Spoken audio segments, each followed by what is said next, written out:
बिस्मिल्लाहिर्रहमानिर्रहीम। बोलते कालम के साथ मैं आमिर जहान। और जो शायर ने कहा है कि हैं कवाकिब कुछ नज़र आते हैं कुछ देते हैं, ये बाजीगर धोखा खुला। जी हाँ, डोनाल्ड ट्रंप इस वक्त दुनिया के वो बाजीगर या जगलर या जादूगर या जॉकर जो भी इसको बोल दें, उसके लिए दुरुस्त मालूम होता है इस तरह के तमाम अल्फाज और अलकाबात के ये पूरी दुनिया के अमन को धोखा दे रहा है। जब ये बात की गई कि दूसरा बहरी बेड़ा भी जो है मशरक़ वस्ता में ईरान के लिए भेजा जाएगा, तो अब्राहम लिंकन के बाद सबकी नज़रें जो हैं वो जॉर्ज डब्ल्यू बुश नामी बहरी बेड़े पर गई और पेंटागन ने भी कहा कि उसको मशकों के लिए कह दिया गया है। इससे साफ जाहिर था कि ये बहरी बेड़ा जो है ये जाएगा, लेकिन हुआ नहीं। कल एक अचानक से, यानी अब से चंद घंटे पहले, हमारे यहाँ दिन होता है वहाँ रात होती है, चंद घंटे पहले डोनाल्ड ट्रंप ने कैरिबियन में मौजूद अपने दुनिया के सबसे बड़े बहरी बेड़े जेराल्ड एस फोर्ड को और जो है मशरक़ वस्ता में रवानगी का जो है इजाज़तनामा दे दिया है। और पेंटागन ने एक बार फिर तस्दीक कर दी है कि जेराल्ड एस फोर्ड जो है इसको मशरक़ वस्ता में भिजवाया जा रहा है। ये तमाम इक़दाम उससे चंद दिन पहले जब मुज़ाकरात का दूसरा दौर शुरू होना है, जो कि जनीवा में होना है, अमेरिका और ईरान के मबैन मुज़ाकरात अब जनीवा में होंगे, उससे पहले इस बहरी बेड़े का रवाना करना इस बात की निशानदेही है कि मुज़ाकरात में से मिलने वाला कुछ नहीं है। ये बड़ी अजीब सी बात है कि इस वक्त जो है अमेरिका एक तरफ अमन मुज़ाकरात के लिए बात कर रहा है, डोनाल्ड ट्रंप अमन का नोबल इनाम हासिल करने के लिए जो हैं वो कोशिशें करते रहे हैं और ख़ुद को कहते रहे हैं कि वो दुनिया को बेशतर जंगों से, यानी बहुत सारी जंगों से बचा चुके हैं, जिसमें इंडिया पाकिस्तान की जंग का भी वो बार बार जिक्र करते हैं, जो दो एटमी ममालिक के मबैन होने वाली जंग थी। लेकिन इसके बावजूद जैसे ही अमन का नोबल इनाम का मामला ख़त्म हुआ, पहले उन्होंने वेनेजुएला पर हमला किया और उसके सदर निकोलस मडोरो को उठाकर अमेरिका ले गए। अब उन पर मुकदमा चलाया जा रहा है, जिसमें लंबी लंबी तारीखें जो हैं वो दी जा रही हैं। और अब ईरान पर चढ़ाई का वक्त आया जो होता है, चाहता है कि उन्होंने ईरान के तेल पर कब्ज़ा करने का पूरी प्लानिंग कर रखी है। इसीलिए पहले अब्राहम लिंकन को वहाँ पर भेजा गया, जो कि दुनिया का दूसरा बड़ा बहरी बेड़ा है, एटमी कुव्वत से चलता है, 2 एटमी रिएक्टर इसके अंदर शामिल हैं और दुनिया के जदीद तरीन 5th जनरेशन के जहाज़ जो हैं वो उसमें मौजूद हैं। लेकिन अभी भी तसल्ली नहीं हुई, तो उसके बाद एक नया बहरी बेड़ा भेजने की बात की और अब जो है जेराल्ड एस फोर्ड को जो है भेजा जा रहा है, जो कि दुनिया का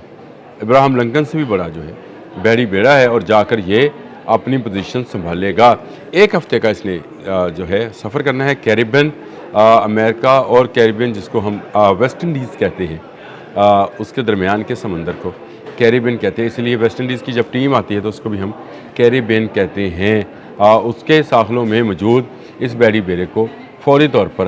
हरकत पजीर किया गया है, मूव किया गया है और अब ये 30 नॉटिकल माइल की रफ्तार से ईरान की तरफ बढ़ा है और इसको पहुंचने में तकरीबन 1 हफ़्ता लगेगा। अब से चंद दिन के बाद, यानी आज हफ्ता है, इतवार, पीर,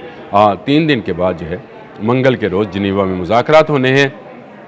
जिसमें अब्बास अराग़ची ईरान की तरफ से और इसी तरह डोनाल्ड ट्रंप के दामाद और उनके नुमाइंदा जो हैं इन मुज़ाकरात में शिरकत करेंगे और एजेंडा एक ही होगा कि ईरान सरनगू हो जाए, यानी ईरान का परचम, ईरान का जो हाकमियत है, यानी ईरान में जो ख़ुद इरादियत है या ईरान की जो सालमियत है, उसको अमेरिका के सामने सरेंडर कर दिया जाए। क्या आपको लगता नहीं है कि ये वो पुराने वक्तों वाले जो बादशाहों की कहानियाँ और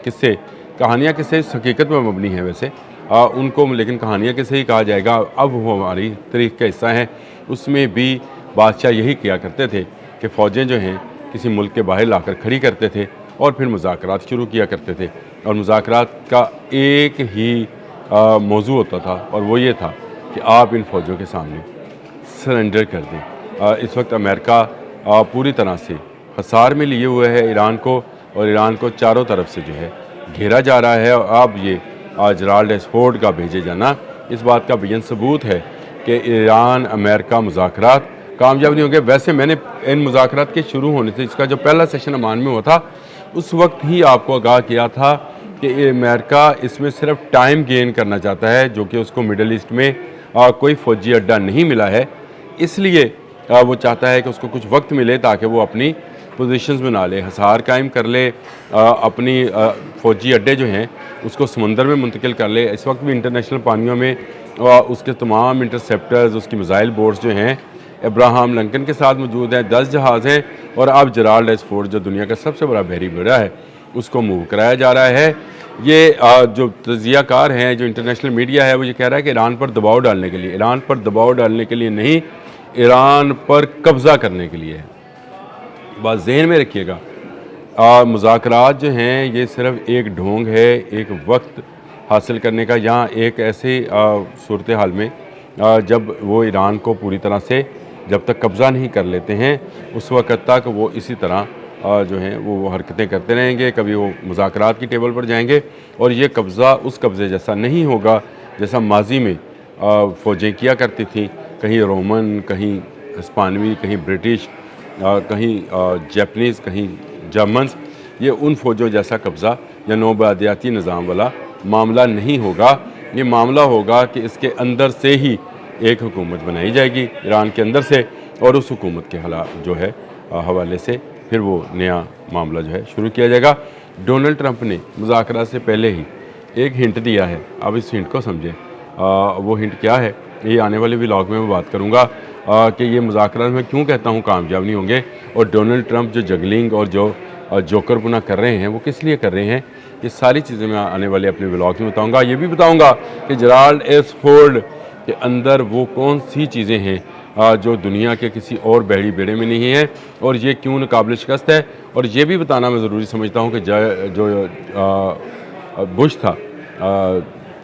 ڈبلیو بش جو بحری بیڑا تھا، جارج ڈبلیو بش، اس کو کیوں نہیں بھیجا جا رہا، اور اس کا میں نے آپ کو بتایا تھا کہ ایران نے ذوالفقار نام کا میزائل جو ہے اس کے لیے تیار کیا ہے، اور اس کو ہڈن علاقوں میں پہنچا دیا ہے، ایسے علاقوں میں جہاں پر بمبارمنٹ بھی اگر ہو تو وہ بیٹریز جو ہیں وہ بچ جائیں، وہ اچانک نکلیں گی غاروں میں سے اور پھر وہ برس پڑیں گی جارج ڈبلیو بش نامی جو اس کا بحری بیڑا ہے۔ اس لیے اب اس کو روک دیا گیا ہے، اور اس کی جگہ پر نیا جرالڈ ایسفورڈ جو ہے اس کو بھجوایا جا رہا ہے، اور یہ بحری بیڑا جا کر ابراہم لنکن کے ساتھ شامل ہوگا، یعنی کچھ 10-12 جہاز اس کے ساتھ بھی ہیں۔ اس کا مطلب ہے کہ پوری طرح سے مشرق وسطیٰ، آبنۂ ہرمز، خلیج فارس اور ریڈ سی، سعودی عرب والا سمندر جو ہے، اس کو پوری طرح امریکہ اپنے قبضے میں کر لے گا۔ یہ آبی گزرگاہ جو دنیا کے 20% تیل کی آمد و رفت کا ذریعہ ہے، جو LNG اور LPG کی جہازوں سے کی گزرگاہ ہے، اور مڈل ایسٹ میں خوراک اور تجارت کا بڑا ذریعہ ہے، اس کو بلاک کر دیا جائے گا، اور بلاک کرنے کے بعد پھر امریکہ اپنی شرط پر جس کو چاہے گا خوراک دے گا، جس کو چاہے گا اس کی دوائی بند کر دے گا، جس کو چاہے گا اس کا تیل نکلنے دے گا۔ اب یاد کریں کہ میں نے کیوں کہتا ہوں کہ یہ دجالی سسٹم کا سربراہ ہے ڈونلڈ ٹرمپ، کیونکہ دجال بھی یہی کام کرے گا، اور آپ نے سن رکھا ہے کہ حدیث میں ہے کہ وہ جس کو چاہے گا رزق دے سکے گا، جس کو چاہے گا اس کا رزق روک لیا جائے گا۔ اور بچیں گے کون؟ صرف اللہ والے بچیں گے، جو کہ اس کے اس فریب میں، اس چکر میں نہیں آئیں گے۔ دجالی سسٹم اس وقت پوری طرح پنجے پھیلائے ایران کی طرف بڑھ رہا ہے۔ اب تک کے لیے اتنا ہی، اللہ حافظ۔